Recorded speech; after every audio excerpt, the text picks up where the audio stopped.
Join किया है, मुमताज तजिया निगार हैं, अंदर की खबर रखते हैं जनाब मुनीब फारूक साहब, बहुत शुक्रिया आपने हमें वक्त दिया। मुनीब फारूक साहब, दो बातें हैं, एक तो मैं पहले बल्कि एक और सवाल करता हूँ, बड़े हालांकि बज़ाहिर बड़े ही जिम्मेदार और बड़े बड़े कदावर शख्सियात हैं, मिसाल के तौर पर हम अगर मशाहिद हुसैन सैयद साहब की बात कर लें, शमशाद अहमद साहब की बात कर लें, एक बड़ा समझ में नहीं आती ये बात कि कैसे यार ये तो होता रहा, रिजीम्स चेंज तो होती रही, मगर अभी तो क्राइम दूर दूर तक नजर नहीं आते। Why they are pointing towards something which apparently seems not possible in the given scenario. आप इन बयानात को महज ख्वाहिशें समझते हैं या इन बड़े लोगों के जराए बहुत बड़े हैं जो इनके पास ज्यादा बेहतर खबरें हैं? जनाब मुनीब फारूक साहब। बहुत शुक्रिया काजी साहब आपका। देखिए बहुत सारी चीज़ें ज़रूरी नहीं होता कि हर किसी के इल्म में हो, लेकिन जो इस वक्त हालात हैं वो मैं आपके सामने रख देता हूँ। देखिए मुझे ये ख्वाहिशात तो शायद एक एलिमेंट थोड़ा सा नज़र आता है कि जाहिर बात है जो लोग इस निज़ाम के कोई इतने बड़े एडवोकेट नहीं हैं और शायद इस निज़ाम से खुश भी नहीं है, वो शायद दिल में तो ये चाहते हैं कि ओवल ऑफिस के अंदर वही मनाजिर हों और शहबाज शरीफ साहब बैठे हों और उनके साथ तो उनकी भी ऐसे ही कोई ड्रेसिंग डाउन किसी पाकिस्तान के लीडर की कर रहा हो। उन ख्वाहिश तो किसी की ये हो सकती है, लेकिन अमली तौर पर उस तरह से तो ये होता हुआ नजर नहीं आ रहा। दूसरी बात यह है कि जब से ट्रंप एडमिनिस्ट्रेशन आई है, पाकिस्तान के साथ जो ताल्लुकात हैं एक तो वैसे ही लोअर लेवल पे थे, लेकिन एक चीज जो पाकिस्तान, ये अब मैं आपको वो बात है जो कि लिखी पड़ी बात ही नहीं है, हो रही है, वो है जो इलीगल इमिग्रेंट्स का मसला था, जो बहुत से पाकिस्तानी अमेरिका में थे, उनके हवाले से आपको पता है अमेरिका में इस वक्त जीरो टॉलरेंस है इस चीज़ के ऊपर। तो पाकिस्तान से वेटिंग करवाई जा रही है, पाकिस्तान से उनकी वेरिफिकेशंस करवाई जा रही है, और जो लोग नहीं बाकायदा तौर पर वहाँ पर है कि वो इलीगल इमिग्रेंट है, उनको डिपोर्ट किया जा रहा है और पाकिस्तान की गवर्नमेंट उसमें बहुत फैसिलिटेट कर रही है। पाकिस्तान का जो हुकूमती निज़ाम है वो इसको बहुत तरीके से फैसिलिटेट कर रहा है।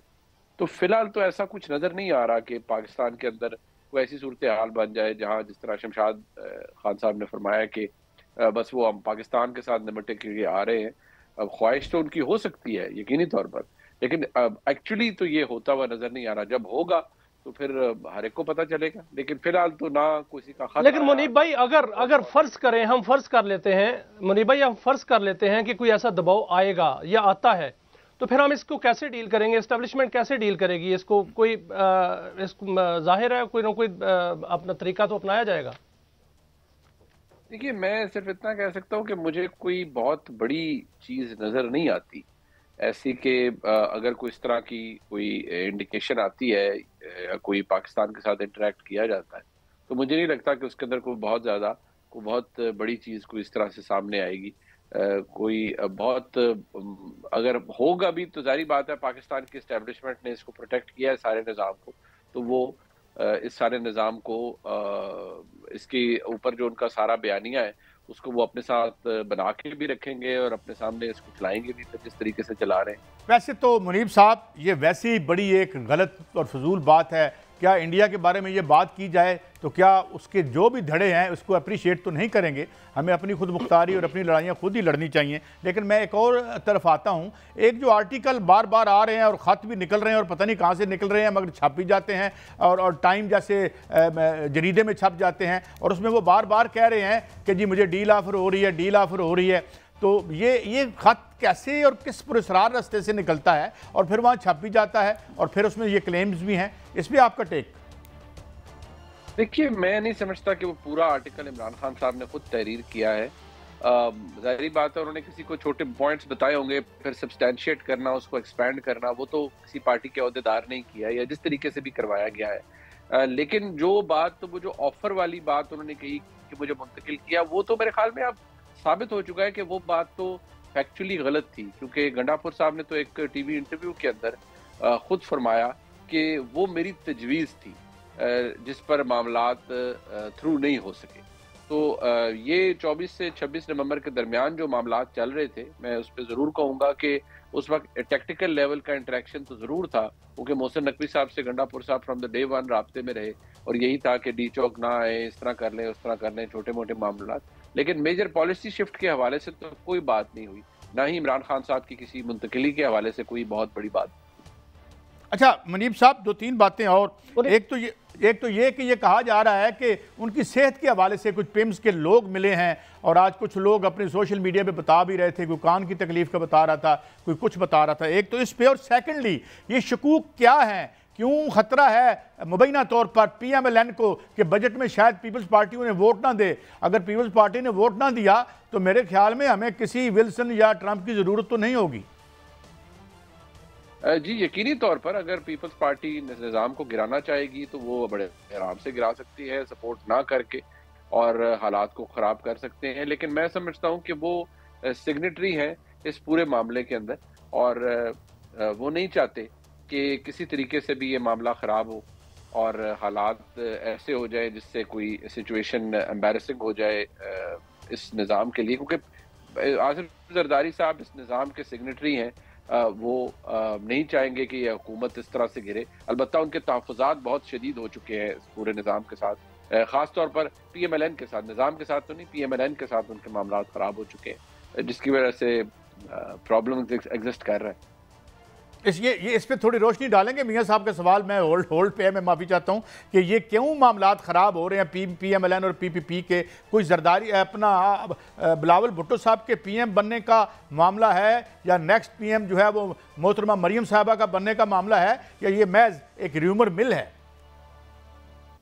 देखिए आगे तो मैं इतनी लंबी प्लानिंग्स के बारे में तो कुछ नहीं कहा जा सकता, ये तो ख्वाहिशात होती हैं काजी साहब। लेकिन ऐसी कोई अंडरस्टैंडिंग नहीं है कि बिलावल साहब PM बनेंगे एक डेढ़ साल के बाद, ऐसा कोई अंडरस्टैंडिंग नहीं है। हाँ, ख्वाहिश ज़रूर हो सकती है आसिफ जरदारी साहब की कि उनके साहबजादे PM बने, और बिल्कुल, और एक लेजिटिमेट ख्वाहिश है। और बिलावल भुट्टो जरदारी साहब, मुनीब साहब, एक साल जो है वो मुकम्मल हो गया है हुकूमत को, और ये कहा जा रहा है आज उन्होंने कारकर्दगी भी अपनी जो है वो पेश की है और बड़े डंके बजाए हैं, बिल्कुल इसमें दावे भी किए जा रहे हैं।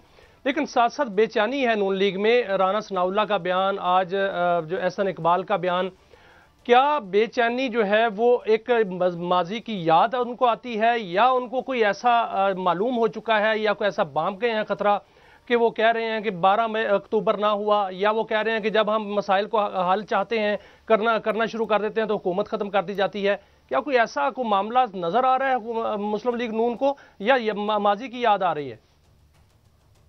देखिए फिलहाल तो मैं यही कहूंगा कि बस वो माजी का एक इम्पैक्ट है जिसके बारे में बात की जा रही है। फिलहाल कुछ ऐसा हो तो नहीं रहा, और ना ही इस वक्त की जो एस्टेब्लिशमेंट है उसका कोई ताल्लुकात में कोई दरार पड़ी है हुकूमत के साथ। इसी वजह से तो ये हुकूमत खुद को इतना मजबूत महसूस करती है। जो माजी रहा है वो बात ज़हन में रखिए कि पाकिस्तान की एस्टेब्लिशमेंट की एक पॉलिसी तो रही है, उसमें तब्दीलियाँ भी आती रही हैं।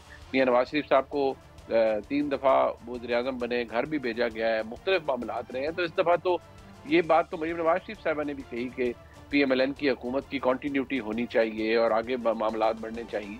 लेकिन फिलहाल हुकूमत ये कहीं जाती भी तो नज़र नहीं आ रही, ना ही कुछ ऐसा है कि शहबाज शरीफ साहब उतर जाएं और बिलावल साहब आ जाएं।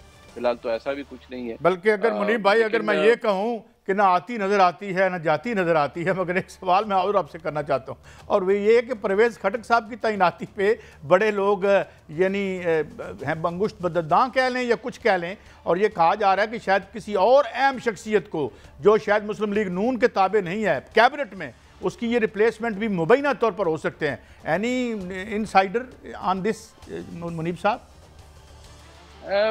मैं समझता हूँ कि इस वक्त जो परवेज़ खटक साहब की इंडक्शन है वो हुकूमत की रिकमेंडेशन तो नहीं है। वो तो मैं समझता हूँ उनके पास जो उनके रिकमेंडी है वो तो शायद एस्टैब्लिशमेंट शायद नहीं बल्कि यकीनी तौर पर होंगे, और वो चाहेंगे कि एक समहाउ को खैबर पख्तूनख्वा के अंदर एक बैलेंस क्रिएट करने के लिए, एक चेक क्रिएट करने के लिए वहाँ के एक ऐसे शख्स को जो कि इमरान खान साहब के करीब रहे और अब उनके डिसिडेंट में से हैं, उनके फंडामेंटली अब उनके खिलाफ है, ऐसे शख्स को काबीना में लाया जाए।